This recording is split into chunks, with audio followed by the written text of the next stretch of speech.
Hula semuanya, bagaimana nih kabar kalian? Pada kesempatan kali ini, kita akanlah melanjutkan tongwa dari Purple River Season 2, tepatnya untuklah episode 13. Untuk di part sebelumnya, untuk keluarga Liu Feng yang diketuai oleh Nona Liu Shufeng berhasil untuklah memasukinya. Dan dia menyamar untuklah menjadi keluarga Lin yang dipanggil sebagai Nona Lin. Dan dia juga sempat bertemu dengan Asiu yang sama-sama menyamar menjadi Zhang An. Intinya mereka ini menyamar ya. Tetapi ketika berada dalam kota, Asiu yang ingin bertemu dengan kedua saudaranya, yaitu Tuan Dilin dan Tuan Sterling, sama sekali tidaklah berhasil. Sehingga dia memutuskan melewati belakang, tetapi melihat pergerakan yang begitu mencurigakan guys. Kalau begitu langsung saja kita masuk ke dalam ceritanya. Sementara itu untuk Ji Chuaning, dia sebagai pewaris dari keluarga Ji Chuan, ternyata guys penyakitnya ini sama sekali belum sembuh dan ini sudah hampir 1 tahun. Tetapi ya untuk pelajarnya terus-terusan menenangkan kalau sebentar lagi dia akanlah sembuh. Kembali kepada Asiu yang sedanglah melihat pergerakan begitu mencurigakan. Dari sepenglihatannya, kalau orang-orang tersebut ya adalah ahli guys. Sehingga dia pun memutuskan untuklah mengikutinya. Dan dia mengetahui kalau mereka memiliki niat buruk. Sehingga ya sebuah batu kecil langsunglah dilemparkan yang membuat keberadaan mereka diketahui. Gara-gara semua ini, mereka pun memutuskan untuklah menampakkan diri yang membuat pertarungan tidak bisa dihindari guys. Dan mereka pun langsunglah menyerbu ke kediamannya Ji Chuaning. Sedangkan ya untuk Asiu, dia berhasil untuklah menangkap salah satu dari mereka dan berganti pakaian. Ya kalian tahu lah ya, dia juga inginlah menyamar. Sedangkan pasukan keluarga Liu Feng telah berhasil menerobos masuk ke ruangannya Ji Chuaning, bahkan ya menghabisi seluruh penjaga yang berada di sekitarnya.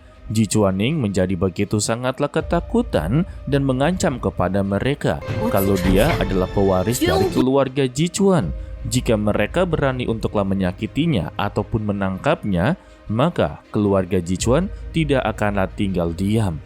Dan dia melempar sebuah pertanyaan, mengapa mereka menerobos masuk ke rumahnya pada tengah malam.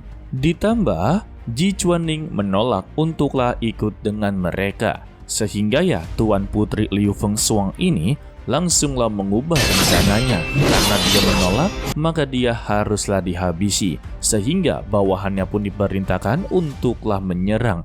Tetapi yang tidak mereka sangka-sangka, kalau Ji Chuaning yang mereka kenal adalah wanita begitu lemah, tetapi begitu sangatlah mahir dalam bela diri berpedang.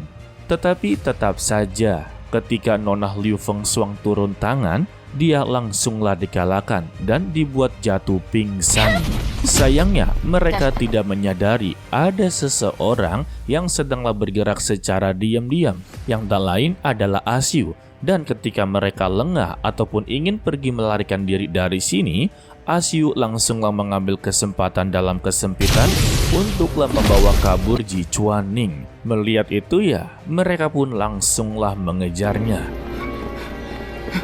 Sementara itu di Istana Sterling, Direktur Jenderal yaitu Ji Chuan Chansing serta Tuan Dilin sedanglah memberikan penghormatan untuk merayakan acara nasionalnya. Dan secara tiba-tiba, datanglah si Kobra memberitahu berita buruk kalau kediaman Ji Chuan telah diserang dan dia melaporkannya ini kepada Tuan Dilin. Sedangkan ya untuk Chansing langsung mempertanyakan apakah ada masalah dan Tuan Dilin meminta kepada Kobra untuklah menjelaskannya sendiri kepada Direktur Jenderal. Mendengar kalau Ji Chuaning sedang dalam bahaya besar, dia pun langsunglah marah-marah mengapa mereka berdua masihlah berada di sini. Tetapi ya untuk Tuan Dilin, dia telah mengirimkan pasukan Biro Pengawasan terlebih dahulu sebelum informasi ini beredar guys. Wow. Kembali kepada Asiu yang kini telah terpojok, dia pun memasuki sebuah bangunan dan ketika berada di atasnya, dia menaruh tubuh Ji Chuaning, sedangkan untuk dia sendiri berjaga di anak tangga dan menantang mereka semua untuklah bertarung dengannya.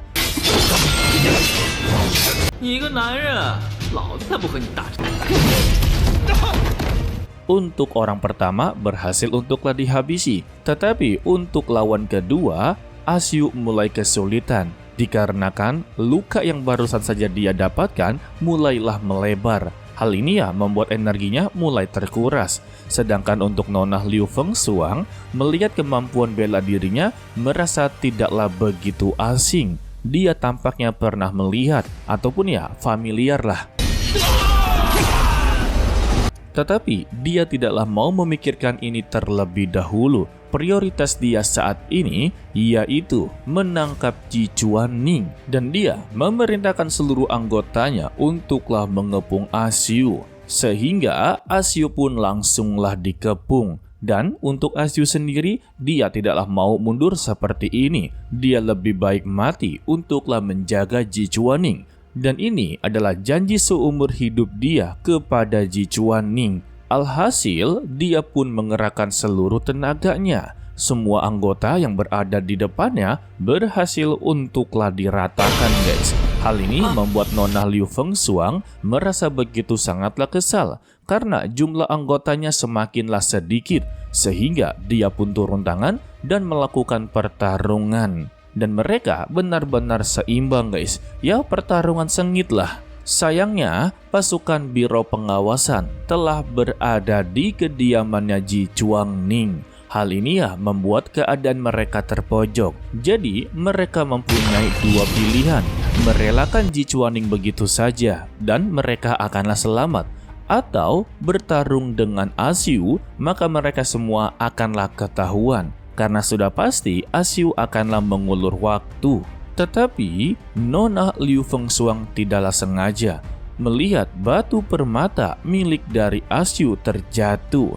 Dia sungguhlah tidak begitu menyangka ternyata orang yang berada di depannya adalah Senior Asan. Ya, nama samarannya, guys. Sedangkan untuk Tuan Dilin yang telah berhasil mengepung seluruh lawannya, akan tetapi lagi dan lagi dia tidak mendapati informasi apapun, guys. Karena mereka rela untuklah mengakhiri hidupnya agarlah informasi serta identitas mereka tidaklah diketahui sama sekali, guys.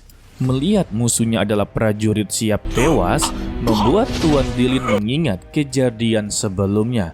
Dan dia memerintahkan seluruh anggotanya untuk masuk ke ruangan. Sedangkan untuk Nona Liu Fengshuang akhirnya memutuskan untuklah pergi dari sini.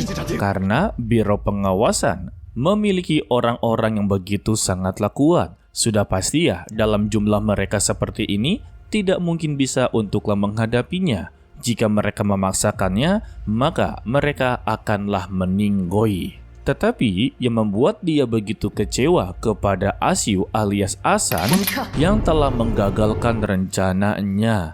Dan ketika mereka keluar dari ruangan, Biro Pengawasan sudahlah melihat pergerakan mereka, guys. Tetapi untuk dua anggotanya meminta kepada Tuan Putri untuklah cepat-cepat pergi dari sini. Sisanya serahkanlah kepada mereka berdua. Lebih tepatnya mereka akanlah mengulur waktu ya.